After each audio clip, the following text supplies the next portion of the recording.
একদা এক বনে এক সিংহ ছিল। সিংহের অনেক বয়স হয়েছিল, সে অসুস্থও ছিল। গুহা থেকে বেরোবার তার ক্ষমতা ছিল না। একদিন তার প্রিয় বন্ধু খ্যাঁকশিয়ালকে সে বলল, ভায়া, তুমি যদি আমায় বাঁচিয়ে রাখতে চাও তাহলে একটা উপায় বার করো। ও হ্যাঁ, এখনই আমার মাথায় একটা বুদ্ধি এসেছে, শোনো মন দিয়ে।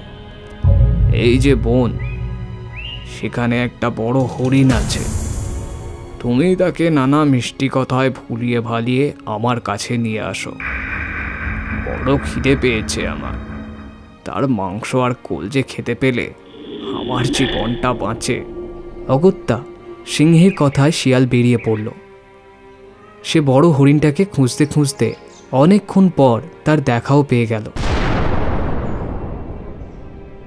সে তখন হরিণকে বলল, শোনো ভাই, এক সুখবর এনেছি তোমার জন্য। আমি তোমার বন্ধু শিয়াল। চিনতে পারছো না আমাকে? তুমি তো জানোই আমাদের এই বনের রাজা যে সিংহ, তার গুহার কাছাকাছি থাকি আমি। আমাদের রাজার ভারী অসুখ, বেশি দিন হয়তো বাঁচবেও না। একেবারে মরো অবস্থা। এখন তার ভাবনা হয়েছে, তিনি চোখ বুঝলে এ বনের রাজা হবে কে, কাকে তিনি তার এই রাজত্বটা দিয়ে যাবেন।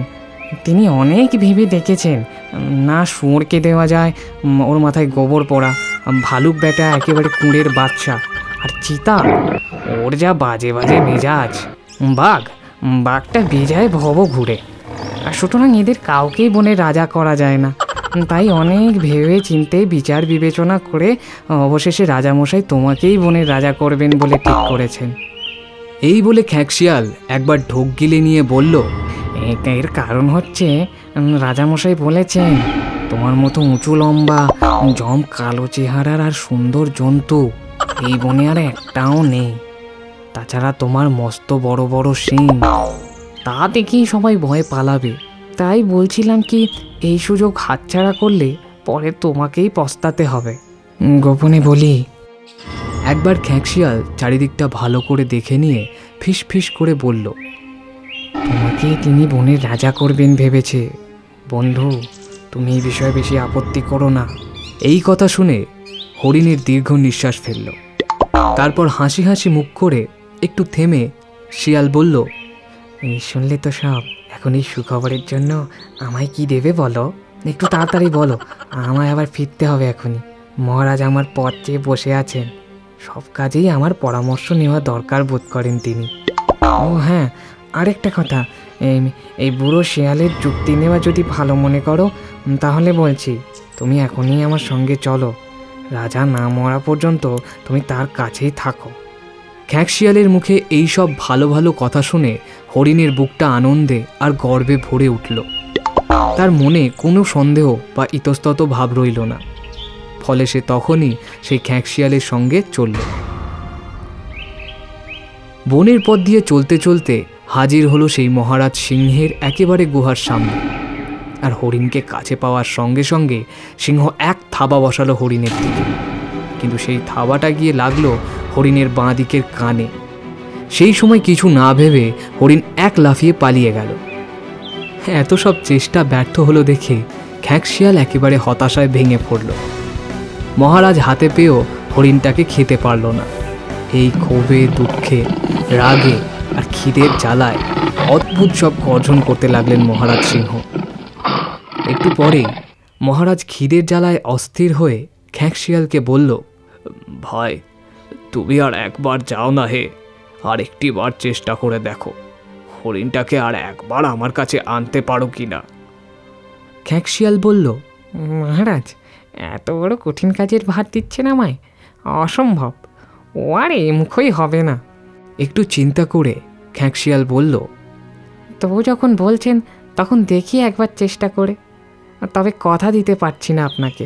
এই বলে খ্যাঁকশিয়াল আবার চলল লেজ নেড়ে। হরিণের খোঁজ করতে করতে পথে একজন রাখাল বালককে দেখতে পেয়ে জিজ্ঞাসা করল, এ পথে একটা হরিণকে যেতে দেখেছো?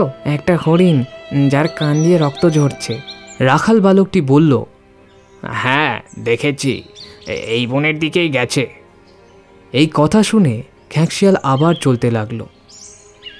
ওই বনে যেতে যেতেই সে হরিণের দেখা পেয়ে গেল। খ্যাঁকশিয়ালকে দেখেই হরিণ রাগে জ্বলে উঠল। তার গায়ের লোমগুলো সব সোজা হয়ে উঠল। হরিণ চিৎকার করে বলল, শয়তান, বজ্জাত বেঈমান, আবার তুই আমায় ধরতে এসেছিস? দূর হ আমার সামনে থেকে। খ্যাঁকশিয়াল হরিণের সামনে কয়েক পা এগোতেই হরিণ কর্কশ স্বরে বলল, সাবধান, আর এক পা তুই আমার দিকে এগোবি না। কাছে এলেই শিং দিয়ে গুঁতিয়ে পেট ফুটো করে দেব। রাজা বানিয়ে দেওয়ার লোভ দেখিয়ে বজ্জাতি করবি তো অন্য কারো কাছে যা। বেরো বলছি, আমার চোখের সামনে থেকে দূর হ। খ্যাঁকশিয়াল মুচকি হেসে গোঁফ নাড়িয়ে তা দিয়ে বলল, ভাই হরিণ, তুমি শুধু শুধু রাগ করছো ভাই। তাহলে বলেই ফেলি কেমন? তুমি যে এমন কাপুরুষ সে কথা ভাই আমার তো আগে জানা ছিল না, তাহলে কখনোই তোমার কাছে আসতাম না। আর তাছাড়া আমরা যারা তোমার ভালো চাই বন্ধু, তাদের তুমি এমন সন্দেহের চোখে দেখো তাও জানতাম না। যাক, সে কথা বাদ দাও, আসল কথাটা তাহলে তোমায় বলেই ফেলি কেমন? তারপর একটু চিন্তা করে সে বলল, তোমার বলেই বা কি লাভ, না বলাই ভালো, কারণ তাতে আবার তুমি আমায় সন্দেহ করতে পারো। যে অপমান আমি আর সহ্য করব কেন?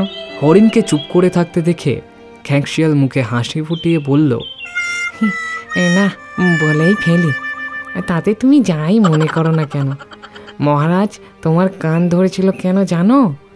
কান ধরেছিল মরবার আগে তোমায় কিছু উপদেশ দিতে, রাজ্য চালানোর গুরুদায়িত্ব সম্বন্ধে কিছু বলতে। তা তুমি যে এমন ভীতু তা স্বপ্নেও কখনো ভাবিনি। তুমি কি না একটা রুগ্ন অথর্ব বুড়ো সিংহের একটা নখের আঁচড়ে পালিয়ে গেলে, আবার তোমার রাগ হলো? তোমার চেয়ে বেশি রাগ তো তারই হওয়ার কথা। রেগে গেছেন বেজায় তিনি, রেগে মেগে বলছেন আর নয়, নেকড়েকেই এ বনের রাজা করে দিচ্ছি। আমি বুঝিয়ে সুঝিয়ে তাকে অনেক করেই শান্ত করেছি। বলো ভাই, যদি নেকড়ে একবার এই বনের রাজা হয় তাহলে আমাদের কি দশা হবে? তাই বলছি, কোনো ভয় না করে তুমি আমার সঙ্গে চলে এসো। বিন্দুমাত্র ভয় নেই তোমার। তোমাকে ছাড়া আর কাউকে আমি এই বনের রাজা হিসাবে ভাবতেই পারি না। খ্যাঁকশিয়ালের এইসব মুখরোচক কথা শুনবার পর বেচারা হরিণের মন গলে জল হয়ে গেল। হরিণ খ্যাঁকশিয়ালকে তার প্রকৃত হিতাকাঙ্ক্ষী ও বন্ধু বলে মনে করল। মনে মনে রাজা হবার লোভ আবার তাকে পেয়ে বসল। খ্যাঁকশিয়ালের সঙ্গে পুনরায় চলল সিংহের গুহার দিকে এবং একসময় সিংহের গুহার সামনে এসে হাজির হল। সিংহ প্রস্তুত হয়েই ছিল। হরিণটার সামনে যেতেই সে এবার তাকে মেরে তার হাড় মাংস মনের আনন্দে খেতে লাগল। হরিণের কলজেটা তার দেহ থেকে একদিকে ছিটকে পড়ল। সেই সময় চতুর খ্যাঁকশিয়াল হরিণের কলজেটা নিয়ে খেয়ে নিল। তার মনে হলো এটাই আমার পুরস্কার। সিংহ এসব দেখতেই পেল না। আস্ত হরিণটা খাওয়া শেষ করে মহারাজ সিংহ যখন হরিণের কলজিটা খোঁজ করছিল, তখন খ্যাঁকশিয়াল মুচকি হেসে বলল, মহারাজ, শুধু শুধুই খুঁজে মরছেন আপনি। ওর কোনো কলজেই ছিল না। যে প্রাণী শুধু একবার নয় দুবার সিংহের থাওয়ার কাছে আসে, তার কি কোনো কলজে থাকতে পারে? কলজে থাকলে সে কখনোই দুবার একই ভুল করতে পারত না। তাহলে আমরা এর থেকে কি শিখলাম? গৌরবের মোহে বুদ্ধি নাশ হয়।